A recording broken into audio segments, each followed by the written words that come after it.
le journal.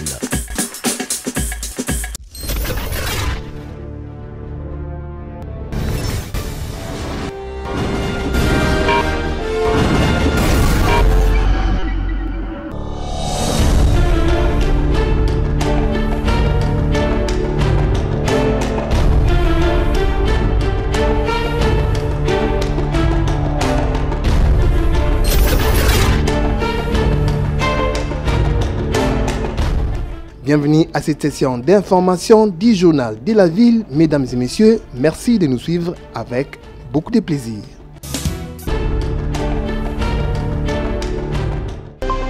Le président de l'Assemblée nationale, le professeur Vital Kamerhe, a ouvert le jeudi 12 décembre 2024 les salons Tala Tala, organisés conjointement par le groupe d'études sur les Congo et l'Institut congolais de recherche sur la politique, la gouvernance et la violence et Bouteli, en présence du rapporteur Jacques Joly et de l'ambassadeur de Suède en République démocratique du Congo, Joachim Waverka. Ces salons consacrés à la transparence parlementaire à l'Assemblée nationale a été focalisé sur la présentation des résultats de l'étude mettant en lumière les multiples défis auxquels l'Assemblée nationale a été confrontée lors de la précédente législature. Au cours de ce salon, le rapport de cette étude a été remis au numéro 1 de l'Assemblée nationale, le professeur Vital Kamerhe. L'objectif majeur de ces salons est de dialoguer avec les députés, les experts et les citoyens sur les moyens concrets de renforcer la transparence et la recevabilité parlementaire, ainsi que de discuter des changements espérés au cours de cette nouvelle législature. Prenons la parole. Le président de l'Assemblée nationale, l'honorable Vital Kamerhe, a brossé les réalisations du nouveau bureau et de l'Assemblée nationale au cours de cette législature qui clôturera cette semaine sa deuxième session annuelle. Le président de la Chambre basse du Parlement a précisé que cette législature va se focaliser sur la réforme des appareils étatiques à travers son rôle de législateur et sur un contrôle parlementaire rigoureux et objectif, mettant l'intérêt du peuple au centre de chaque action. Notre mission, c'est le contrôle parlementaire. Et c'est très important puisque les lois, il y en a beaucoup. Les programmes de gouvernement, il y en a eu plusieurs. Mais le plus important, c'est de contrôler et de faire le suivi pour savoir si le gouvernement a exécuté ce qu'il est venu à travers Madame la Première ministre pour le moment. C'est d'ailleurs un honneur pour notre pays. Nous avons une Première ministre femme. Et savoir si Madame la Première ministre a respecté finalement tout ce qu'elle a déclaré devant le monde entier à travers la tribune de l'Assemblée nationale qui est une tribune libre et nos séances sont publiques et ouvertes à l'opinion et couvertes par les médias publics et privés. Pour sa part, le rapporteur de l'Assemblée nationale, le professeur Jacques Joly, a exposé sur les défis et perspectives de l'organisation des travaux parlementaires. Il est revenu dans sa prise de parole sur les rôles du Parlement qui consiste, a-t-il rappelé, à légiférer, contrôler et représenter. Le rapporteur Jacques Joly a par la suite salué le travail abattu par le bureau de la Chambre basse du Parlement qui, dans un temps record, a su actionner le contrôle parlementaire avec plus ou moins 150 questions orales. L'objectif du bureau, c'est de faire de ces parlements les lieux de représentation par des élus légitimes et dignes du peuple congolais. Nous avons commencé aussi bien sur le point de la production de la loi. Aujourd'hui, nous sommes en session budgétaire.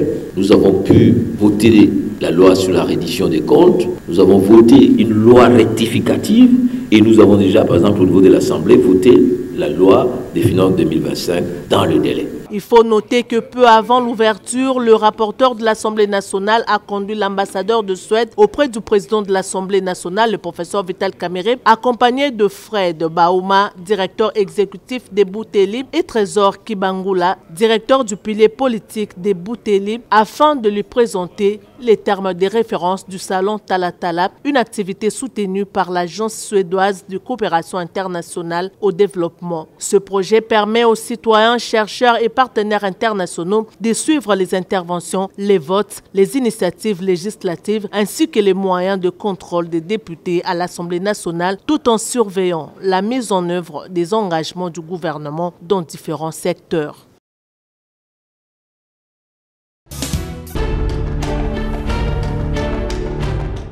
Des fonctionnaires.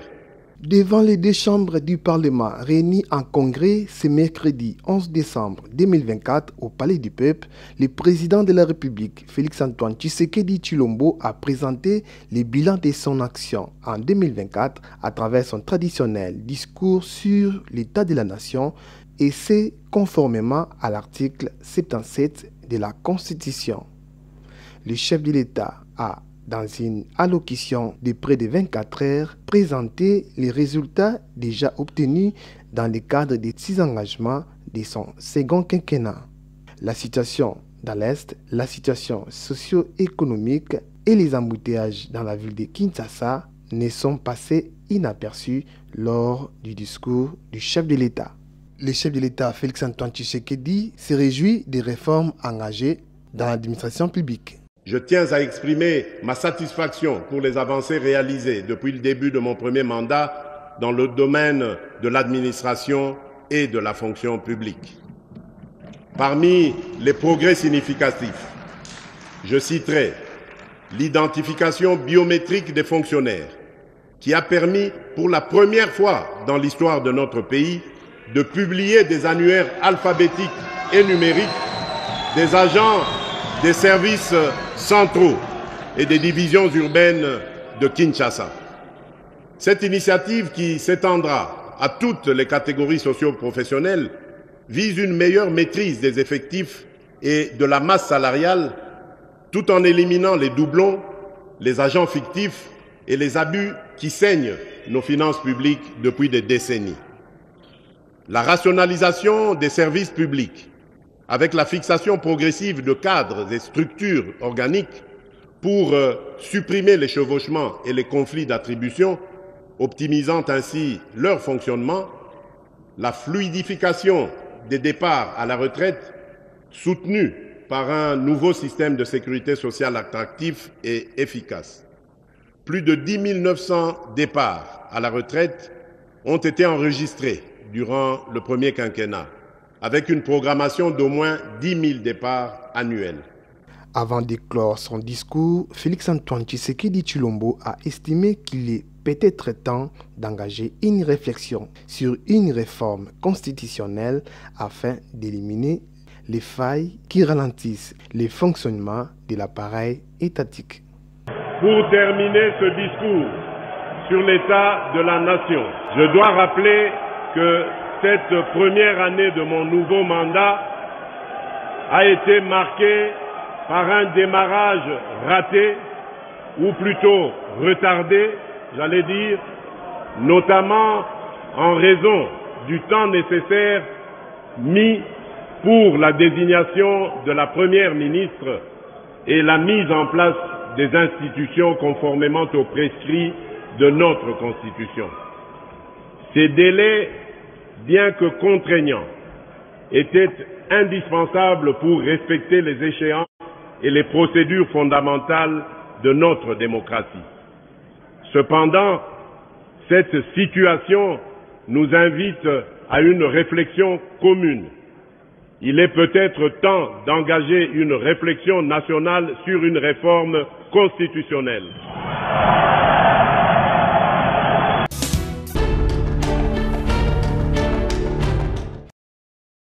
Dans les soucis de sensibiliser les acteurs de l'économie informelle sur leurs droits et bien-être social, la Confédération syndicale du Congo, CSC, en collaboration avec Enabel, a lancé la campagne de sensibilisation sur le droit et les normes de travail décent.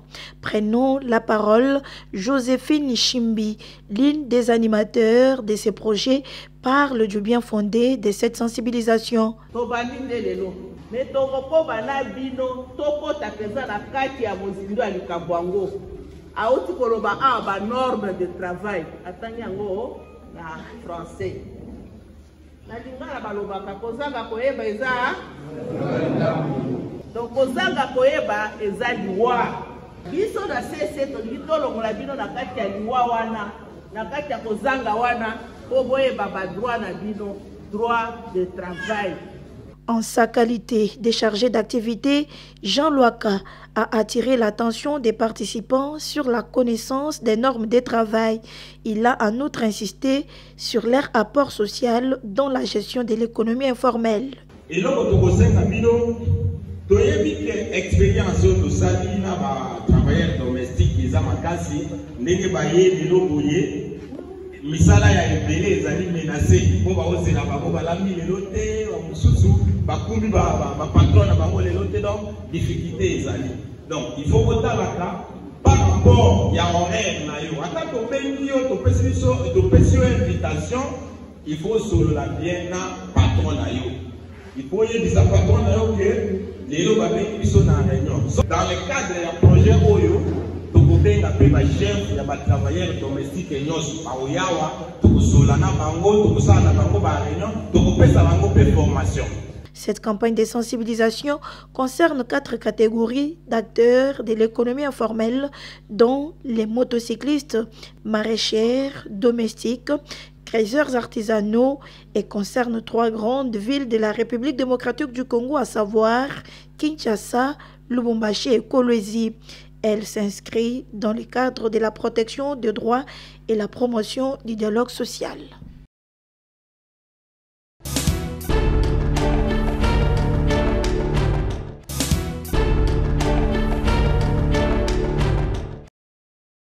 Le ministre provincial des Transports et Mobilité urbaine, Bob Amisso, a conduit une délégation composée des membres de son cabinet et des agents de la division urbaine des transports pour une inspection sur la place Victoire dans la commune de Kalamo avec l'objectif de lutter contre la hausse des prix de la course, les parkings des fortunes qui gênent la circulation. Les Quinois souffrent pour le transport. Tarif de transport est à mon côté. Dans une ligne, la tombe est à 500. La midi est comme à 1500. La peau est comme à 3000. Les receveurs se font leur propre tarif.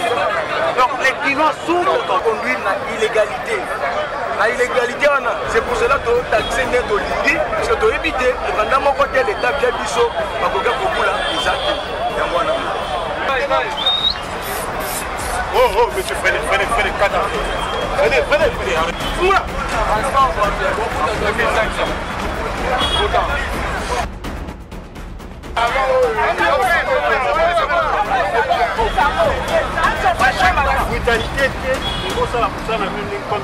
Au cours de son inspection, l'autorité a constaté ce qui suit. Les associations des chargeurs sont complices et même à la base des prix abusifs.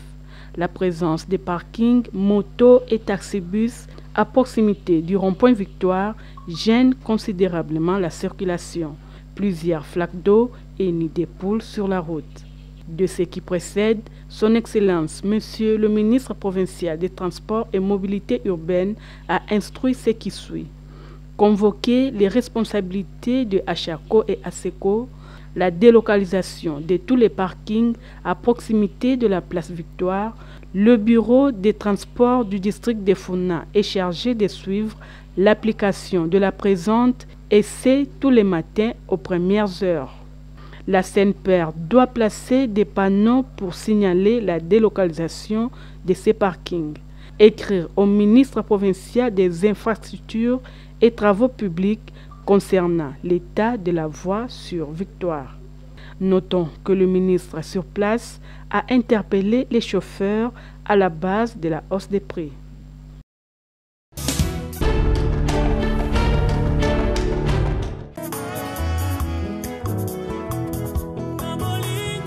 Les familles Mutombo, Kalonji, Litumba, ainsi que leurs beaux-frères, Trésor Kitenge, informent aux amis et connaissances les décès à Kinshasa de leurs grandes sœurs, mères, belle-mère et arrière-grand-mère à la personne de Mamou Mputu Bernadette, décès survenu le 28 novembre 2024 à l'hôpital du Kanchachi. Le programme des obsèques se présente de la manière suivante.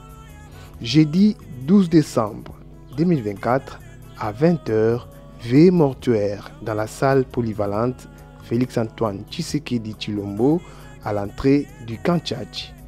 Vendredi 13 décembre 2024 à 8h juste, levée du corps de la mort du Kantchach et exposition dans la salle Félix-Antoine Tshisekedi Tshilombo à l'entrée du Kantchach. 10h juste, levée du corps pour la mise en terre au cimetière du Paradis dans la commune de Maloko. Ce communiqué tient lieu de faire part.